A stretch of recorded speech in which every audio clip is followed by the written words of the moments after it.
Hello, everybody. Merry Christmas. Sort of. Okay, so I knit up these lounging adult slippers, and I call them that because I don't think wearing a wool knitted item on your feet is necessarily the best thing to do because they tend to slip on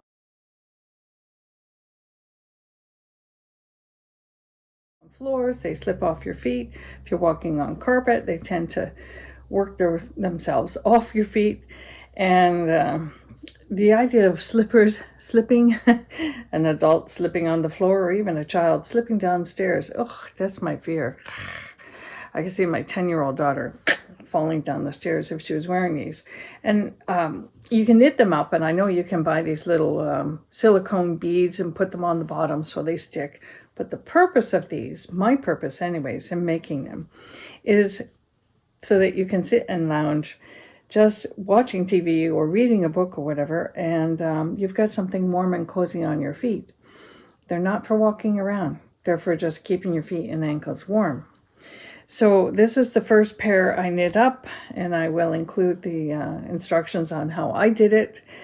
It's straight stockinette stitch all across the bottom, and then you go into a garter stitch, and what you do is you gradually do some decreasing up through the center. It's all knit flat, but so you do this decreasing up through the center, which creates a bit of a design. I wonder if it shows better in this sock. A little bit.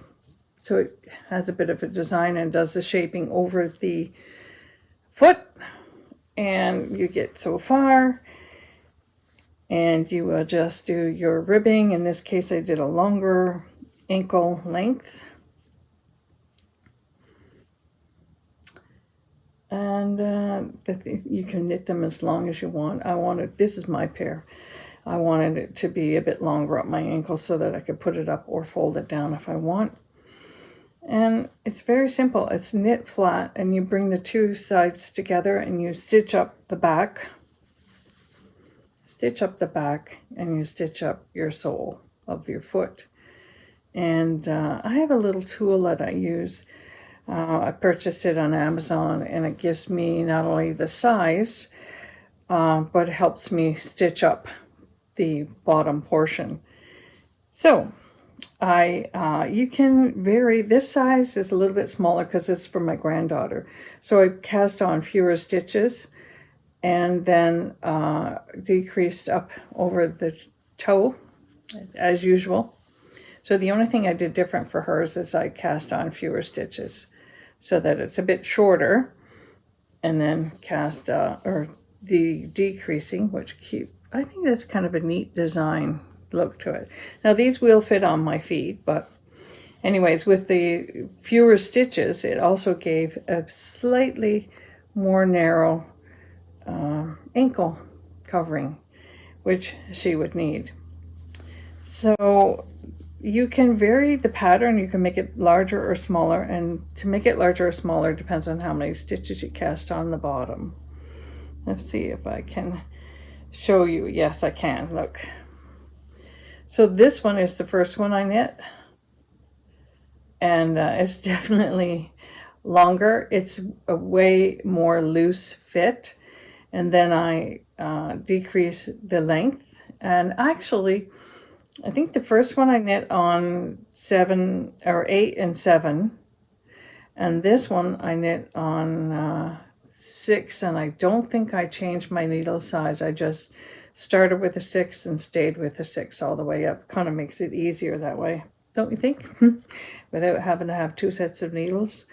And because it's yarn, and this is acrylic, which means you can throw them in the washing machine and the dryer if you want, has a great stretch to it. So like I said, these ones are smaller, and I'll show you the comparison of these ones in size, and yet they still fit my feet. And I wear a size 7, 8 for comfort in a shoe, and so these will fit. The red ones fit me, but they're from my granddaughter. And these ones are mine. I made them a bit smaller, and these ones are from my daughter. And if she doesn't like them, tough luck. Oh, I finished the stocking. This is like an addendum. I finished my stocking. Isn't that lovely? And this is the first time for me turning a heel that I can recall. I did one when I lived in Newfoundland, which is Canada's most easterly province. I actually knit socks for a friend, and he wore them out in a month. He liked them, and but he wore out the heel, which is a common problem. And I knit a stocking, and I do not remember turning a heel on those, so I don't know what I did, but this is an actual turning of a heel, and the pattern I followed has a reinforcement. Not that you would need that on a Christmas stocking, but anyways, candles. I was following Arn and Carlos knit along stocking. I did my whole section here different than them. So the part that is them is the bottom portion. And then I turned the heel and I continued on with the charts. I got to a certain point and I said, I don't really want the little tin soldiers or whatever. I wanted a different design on my stocking. So I purchased their Knit a Christmas Ball, which has 12 different charts. And I followed the chart for the little bows. And then I followed part of the chart for this heart. And I love that, the heart and the heart. This gave me an idea. So I knit this with the red is a merino and the green is drops. I think it's drops air. So it's a thicker yarn. And this section here, I thought, man, that would be really nice as a headband. So I am going to knit up a headband using that pattern. So isn't it nice when you can do one thing and it leads up into another? That, in a way, is part of my problem because I'm always in my head working on so many different ideas I can't keep up with myself. Are you like that? So I just thought I would share this today. I have so many things that I want to share, and I have to call it quits somewhere. And I figured people want to see one thing at a time. So here you are, 3 different booties knit up. I knit them up, obviously, Christmas colors, and they might get worn during part of the winter. You can knit them up in any color.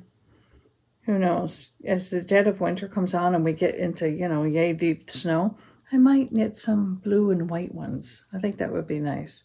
Because after a while in the winter, you want to start looking at more cheery colors to encourage your spring along. So if you've ever knit anything like this, let me know. There are lots of patterns out there for these slippers, boots. I'm calling them lounging boots because, like I said, you want to wear them when you're lounging, when you're just relaxing, need a little extra warmth on your feet and your ankles, and be all cozy. We have a light in the house. We turn it on with our Alexa, little unit, and we always say, Alexa, turn on cozy. She turns on some lights for us. So I'm about cozy. My middle name. Anyway, cheers. Let me know what you're knitting.